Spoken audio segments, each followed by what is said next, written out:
Hello everyone. Today we are going to discuss in the series of lecture on rise of cultural nationalism. Uh, Today we are going to talk about Hindutva, the rise of Hindu nationalism in India. We are in the MOOC SWAYAM course on nationalism and constitutional growth in India, 1858 to 1920. Friends, as you all are aware that the rise of cultural nationalism in Europe, which got propagated uh, either by many philosophers and also the kind of ideology which started, becoming fashionable in the name of nationalism. The idea of religion, culture started entering into the mainstream discourse of nationalism, and the cultural nationalism, in a way, is a theory. Talks about that how it is very important to preserve and promote culture, and and preservation and promotion of language, literature, arts, music, religion. All these things are part and parcel. So it then gets justified, in the sense of a very parochial kind of understanding of the nation. So then that kind of nation becomes monocultural, and and that culture becomes very exclusive by creating a kind of the boundary where who belongs to the nation and who do not belongs to the nation. That becomes kind of marker, that becomes a reference point of inclusion and exclusion. So we discussed about all these things in the previous lecture on rise of cultural nationalism. Let us today see in this lecture, uh, there is one very important philosophy or a theory which is called Hindutva. Uh, and particularly, this is credited to one of the political activists called V.D. Savarkar, who gave this theory.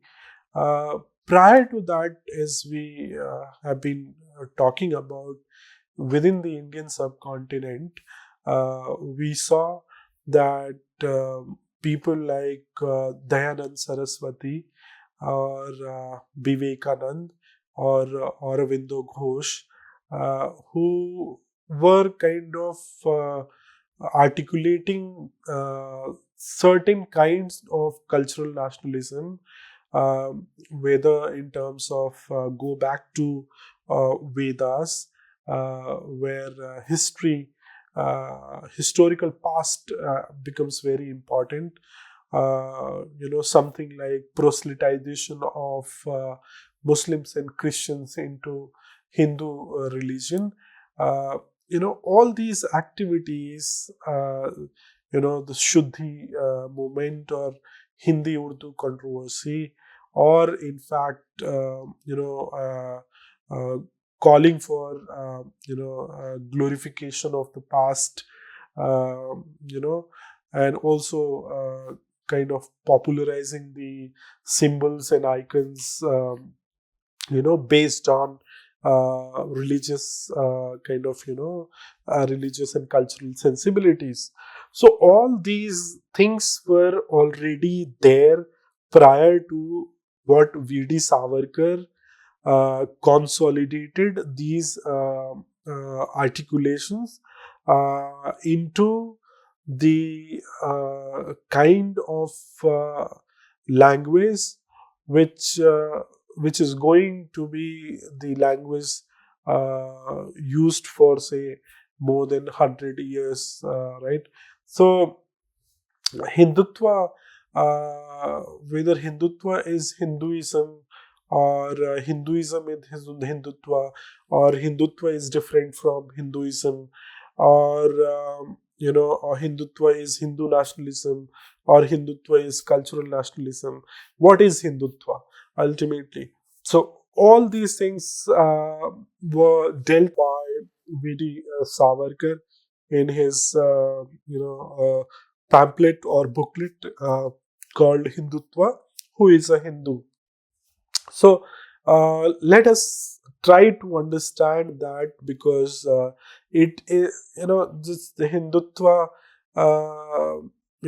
originates by the time where we are seeing the new phase of freedom movement altogether post 1920. uh, non-cooperation movement and Khilafat movement has led to kind of bringing of religious manifestations into the political discourse. So we'll try to understand, Hindutva at greater length to understand its intricacies and various other questions. So as you can see on the screen, that evolution of or Hindu nationalism began as a grassroots campaigns for an independent India. So in a way, whether you can call it Hindu nationalism or Muslim nationalism or Christian nationalism, it was ultimately a nationalism by and large to campaign for an independent India. But Hindu nationalism was a grassroots campaign, as in the last lecture also I was talking about that how cultural nationalism cultivates moral community, right? And that cultivation of moral community is important to showcase as a model for others to imitate, and hence the very disciplined kind of life, and orientation and reorientation of life of those members who were part of the movement, that is equally important. And that can happen at the grassroots level campaign only. So Hindu nationalism, in that sense, began as a grassroots campaign. Then R.S. Samaj in the late 19th century led the groundwork, where if you see, um, many of the organizations prior to even Rashtriya Swayamsevak Sangh, like Hindu Mahasabha, or also Anushilan Samiti, or Yugantar, or Lala Hardayal's party, all these articulations in a way were already kind of there. So R.S. Samaj, R.S. Samaj's activity particularly, if you see, which I said that Dayanand Saraswati's idea of go back to Vedas, or Dayanand Anglo Vedic College, or Shuddhi movements or Shuddhi performance, all those things were started by R.S. Samaj, and hence it's ultimately one can see the link of cultural nationalism with Arya Samaj and also Hindu nationalism. So Hindu Mahasabha's extremist wing promoted the atavistic return to the Vedic golden age. That's the Vedic golden age, or the go back to Vedas, or the golden ancient past, or golden bird, or golden history.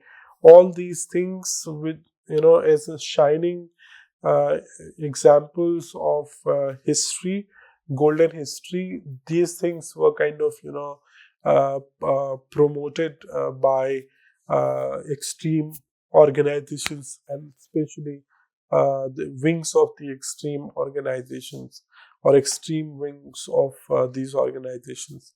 So similarly, Rashtriya Swayam Sevak Sangh transformed Hindu nationalism from an ethnic based to a religious based identity. So that is yet another very important that's yet very important kind of activity which RSS is leading in terms of transforming the entire discourse of Hindu nationalism from ethnic based to a religious based identity. So there's a role of Rashtriya Swayam Sevak Sangh in promotion of Hindutva or Hindu nationalism. This was founded in 1925. Rashtriya Swayam Sevak Sangh advocates a strong Hindu national identity.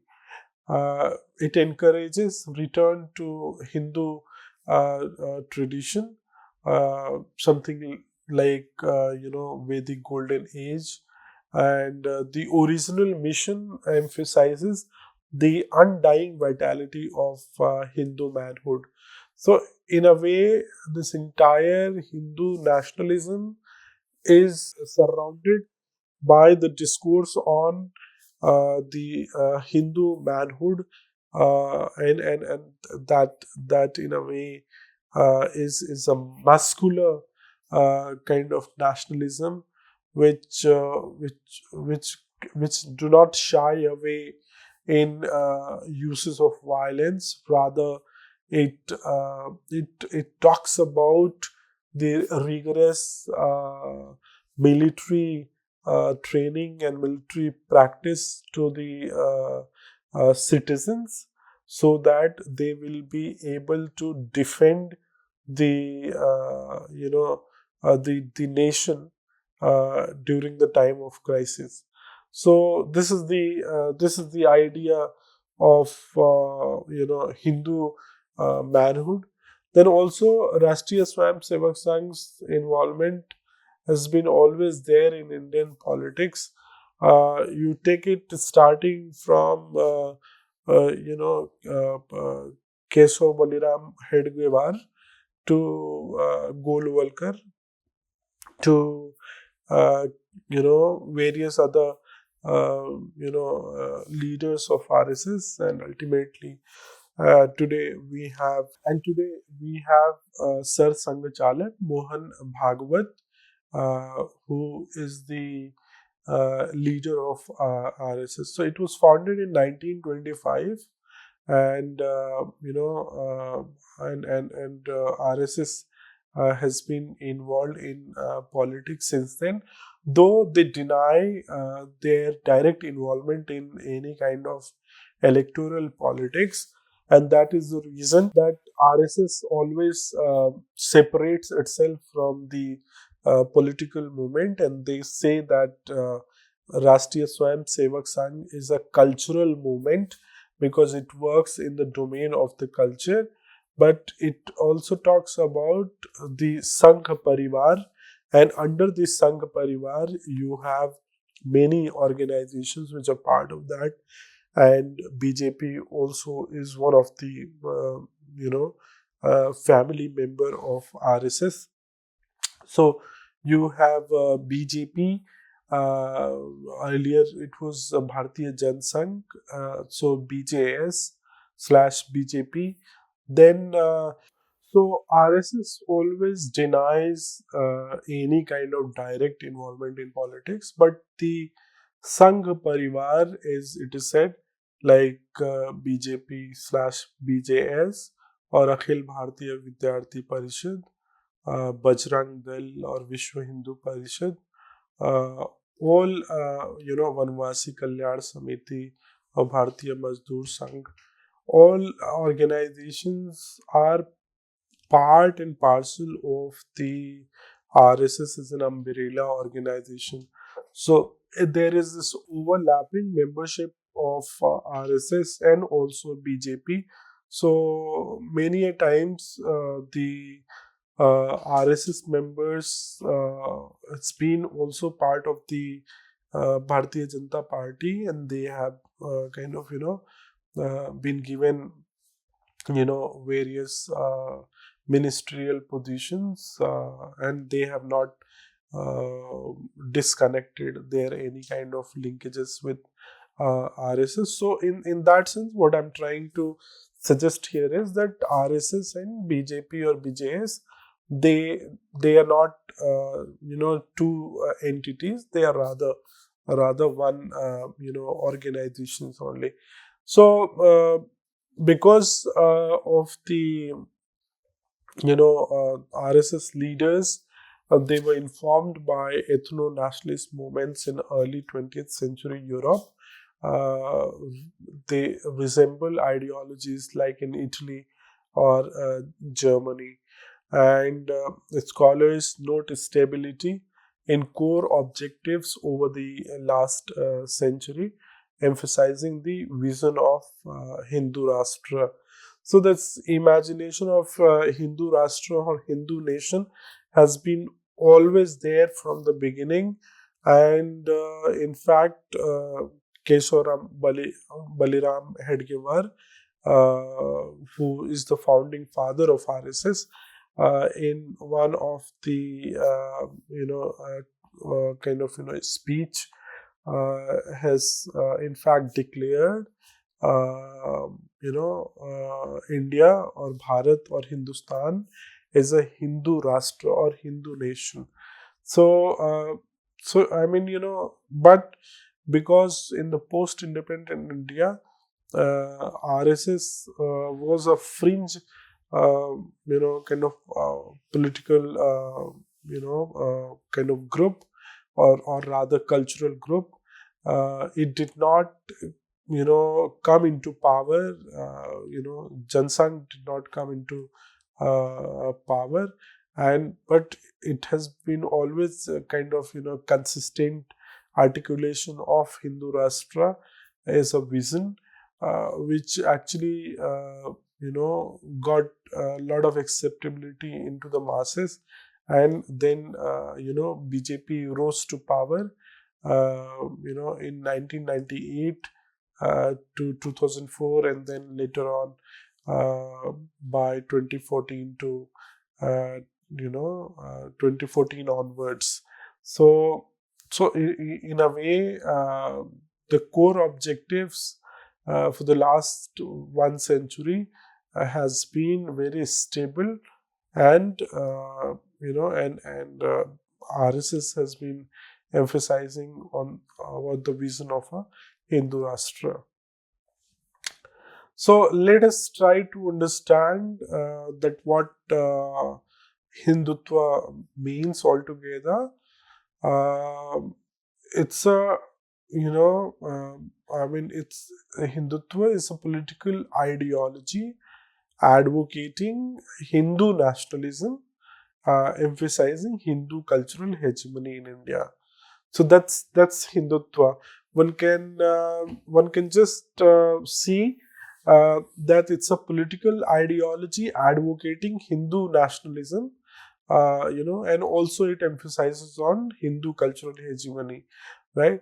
So this articulation was formulated by Vinayak Damodar Savarkar in 1922 and adopted by organizations like RSS, BHP, and BJP, collectively known as Sangh Parivar.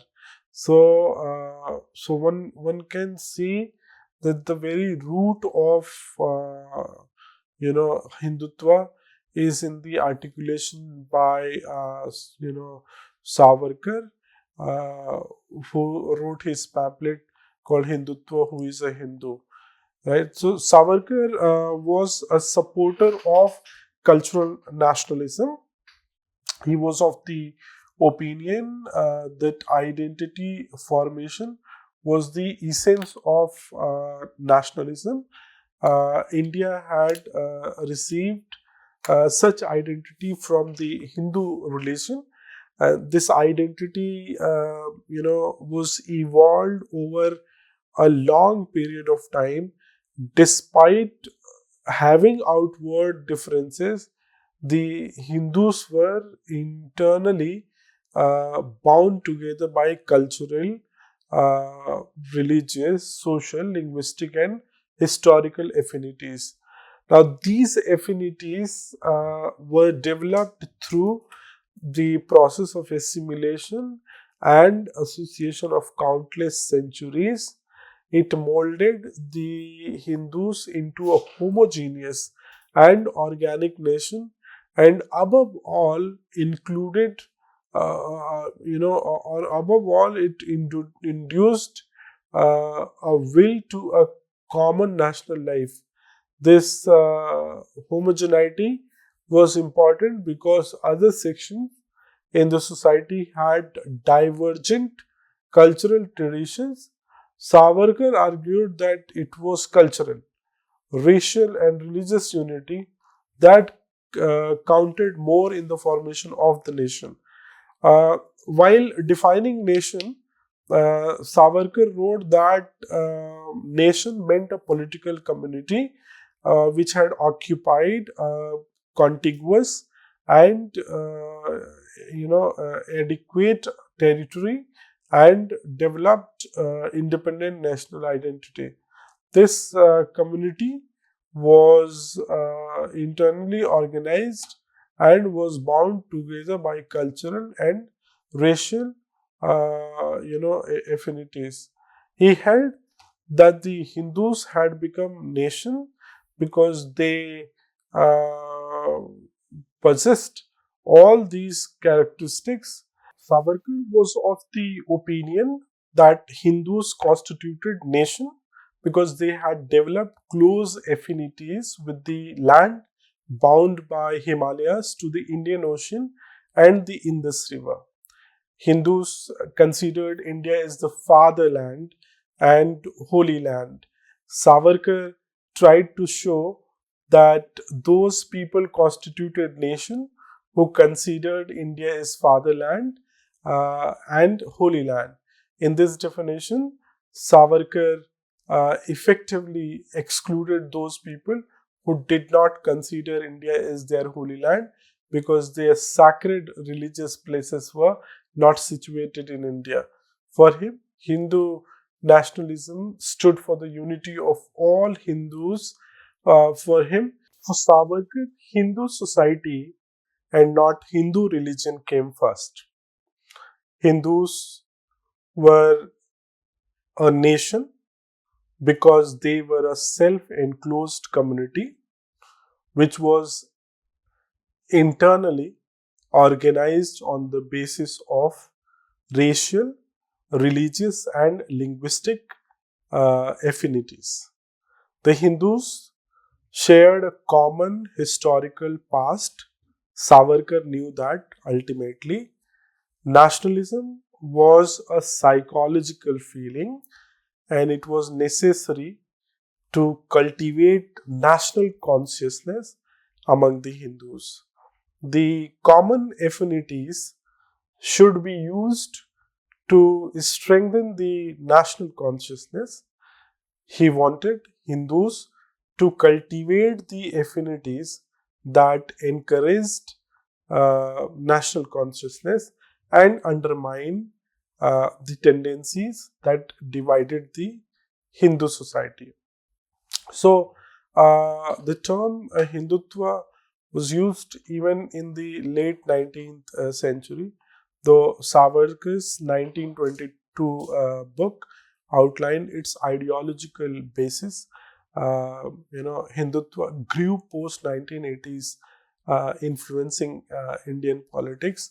When by 1980, the formation of Bharatiya Janata Party, where we see, two of the leaders, Atal Bihari Vajpayee and Lal Krishna Advani, taking the entire ideology of Hindutva to the next level, where they are leading the Ram Mandir movement as a Rath Yatra. all over India, and in a way using all the resources that what Savarkar talks about, Hindu consciousness, and generating certain kind of close affinities among Hindus. So Savarkar understood that Hindus are one nation. So and this particular ideology was inspired by European fascism. Hindutva aligns with right wing extremism. It is described as a variant of right wing extremism, emphasizing homogenized majority and cultural hegemony. Some scholars view it as separatist or extreme conservatism. There are various interpretations of Hindutva. Oxford English Dictionary, defines that Hindutva means advocating Hindu hegemony within India, or Hindutva means Hindu nationalism. Merriam-Webster, dictionary defines that it's a concept of Indian cultural, national, and religious identity.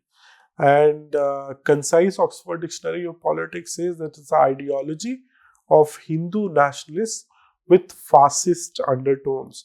So these are the dictionaries, these are the available literature which talks about whether we agree or not, but these are part and parcel of the literature available to us, which interprets the journey of Hindutva or concept of Hindutva in this manner. Then, what was the Savarkar's vision?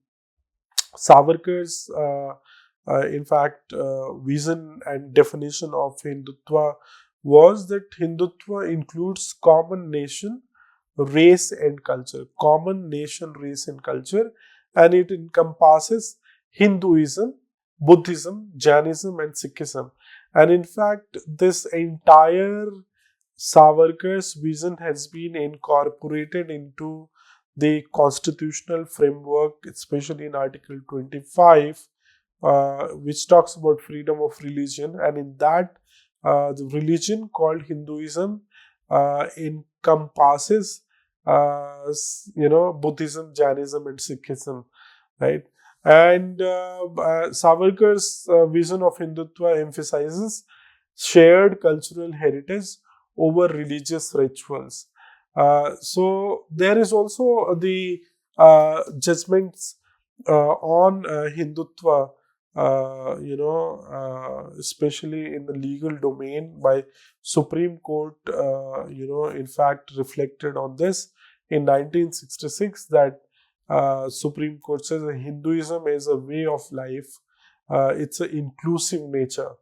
And by 1995, that Hinduism was replaced by Hindutva as a way of life, not religious fundamentalism. So just the dictionary meaning of Hindutva, whether Oxford concise dictionary of politics, which talks about ideology, having a fascist undertone, or the ideology of cultural hegemony. There's these two Supreme Court's interpretation: Hinduism as a way of life and Hindutva as a way of life. In fact, gave impetus to several debate on the secular use of Hindutva. So, Hindu nation and Indian state, if we talk about, Savarkar wanted the Hindu nation to be strong and powerful so that India could survive as an independent, strong nation in the ferocious life struggle that was going on between different countries of the world. He held that in the modern times, nation had been recognized as the only viable political entity, and all the societies of the world had been in one way or other, organized on the basis of nation. Hence, everybody had to think about his national policies in the context of national nation only. There was, there was something like parochial or sectarian, kind of understanding. But for Savarkar, Hindus as a community formed nation. Hence, he laid stress on the principles of exclusion. He excluded Muslims and Christians from the Indian nation, because they did not consider India as a holy land. And this is one of the very important understanding of nation in India. And I think I have deliberated on this. That's because of the loyalty of other religions, and especially Muslims and Christians, who look for Vatican or Makkah and Medina as their holy land, and because their sacred religious places were situated outside India. Hence, Savarkar laid emphasis on the difference between Hindus and Muslims. Therefore, he wrote that everything that was common, among us, weakened out. That need to be resolved to oppose them.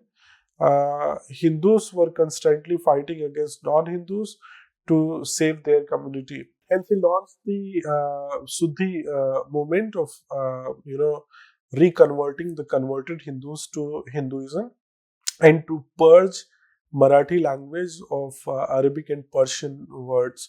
The Muslims were not assimilated in India. In fact, they tried to absorb Hinduism, but they failed in their efforts.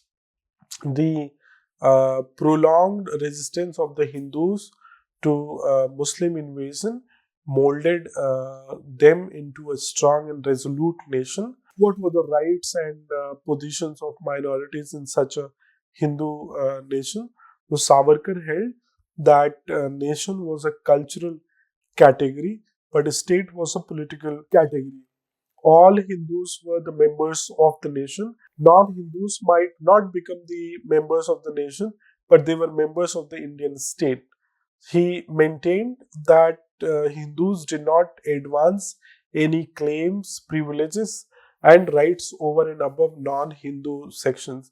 So Savarkar wrote, "Let Indian state be purely Indian, and let there be no distinction as far as franchisee, public services, offices, and taxation on the guild of of religion, on the ground of religion was concerned. Let all citizens of the Indian state be treated equally according to their individual worth, irrespective of their racial and religious percentage in the general population." Uh, he was ready to concede all rights to the minorities, but did not think it necessary to concede the demands of special interests advanced by Muslims. Thus, Savarkar made a distinction between the Indian state and Hindu nation, and considered the Hindu nation as a part of the Indian state. So, what Savarkar does here is that Savarkar is separating nation and state as two entity, but as in the modern times, that what we have been trying to discuss, that nation and state are intertwined, and in a way, the Hindu, nation has considered in the post-independent India, and particularly in contemporary times, that they are ultimately the owner of the state as well. So, talking about, say, again, a definition of Hindutva, which means Hinduness, is a contemporary political ideology advocating Hindu supremacy and the transformation of India into a Hindu Rashtra or Hindu nation. Official platform that provides to the BJP and various other political, kind of, groups which are associate themselves with the ideology of Hindutva. Also, it has a global outreach. It is supported by parts of the Indian diaspora, including the United States. And within that Hindutva, discourse, you have something called Sangh Parivar, which is a collective term for vigilante, political and cultural groups promoting Hindutva. And then, of course, R.S.S. is a paramilitary organization, is central to Sangh Parivar, shaping priorities and tactics. And overseas branch of Hindu Sangathan and Swam Sevak Sangh actively promotes Hindu nationalist ideas among the Indian diaspora, including the United States and Canada. Friends, I'll stop here, and we will take up on some of the other topics in the series of lecture on cultural nationalism further on in the addition to that what we just discussed about Hindutva or rise of Hindu nationalism in India. Thank you.